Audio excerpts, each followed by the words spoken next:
اور والصابرین والصابرات، اور صبر کرنے والے مرد اور صبر کرنے والی عورتیں۔ صبر کا معنی رک جانا، احتباس۔ اور شریعت میں صبر 3 قسموں پر ہے۔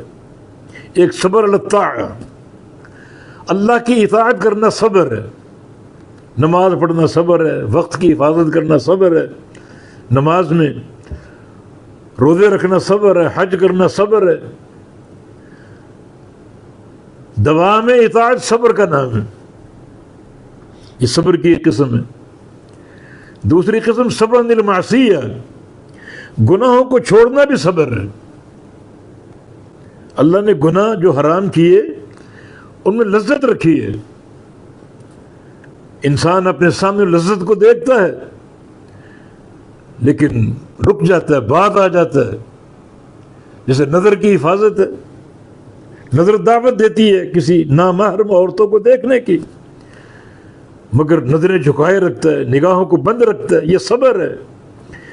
زنا کو چھوڑنا صبر ہے، شراب کو چھوڑنا صبر ہے، سود کا پیسہ سامنے پڑا ہے ڈھیروں کی شکل میں، اس کو چھوڑنا صبر ہے، حرام کاروبار کو ٹھکرا دینا صبر ہے، ان گناہ کو چھوڑنا بھی صبر ہے۔ تو صبر کی یہ 2 قسمیں، ایک صبر علی الطاعہ، اللہ کی اطاعت کرنا یہ صبر ہے، اور صبر عن المعصیہ، گناہوں کو چھوڑنا بھی صبر ہے۔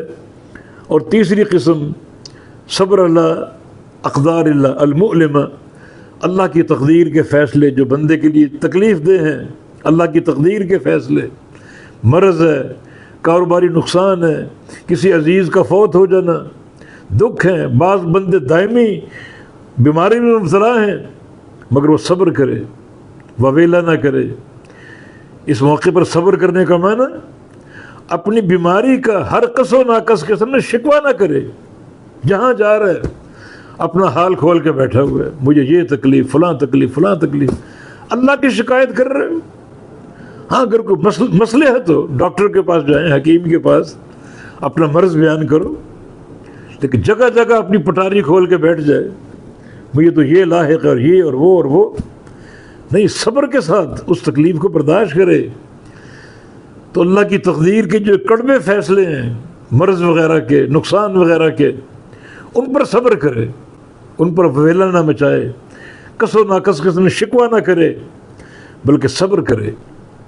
یہ صبر یہ انبیاء کا شیوا تھا، اشد البلاء علی الانبیاء ثم الامثل فالامثل۔ سخت ترین تکلیفیں، آزمائشیں انبیاء پر آئیں، انبیاء نے صبر کیا۔ انبیاء کے بعد دیگر جو اولیاء جو ان کے بعد درجہ آتا ہے ان پر آئیں، تو صبر کرو۔ نبی علیہ السلام کی حدیث ہے، المرء یبتلی علی قدر دینہ، ہر بندے کی ابتلا، ہر بندے کی آزمائش اس کے دین کے بقدر ہے۔ دین اگر قوی ہے تو امتحان بھی قوی ہوگا، دین اگر کمزور ہے تو آزمائش بھی کمزور ہوگی۔ لیکن جو بندے صبر کرنے میں کامیاب ہو جائیں وہ اللہ کے مقربین ہیں۔ نبی علیہ السلام کی حدیث ہے، بعض بندوں کے اللہ تعالیٰ نے جنت میں اونچا درجہ تیار کیا ہوا ہے، مگر ان کے اعمال چھوٹے ہیں، اس درجے کے قابل نہیں ہیں، درجہ بہت اونچا ہے۔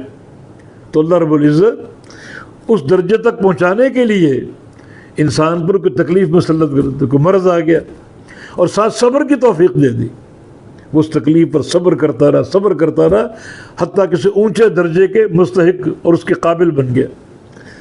یہ بھی ایک بڑا اہم صبر کی صورت ہے کہ اللہ کی تقدیر کے فیصلوں پر صبر کرے، جو بھی دکھ ہے، درد ہے، بیماریاں ہیں، نقصانات ہیں، پریشانیاں ہیں، ان سب کو صبر کے ساتھ جھیلے۔ تو وہ صابرین و صابرات، اور صبر کرنے والے مرد اور صبر کرنے والی عورتیں۔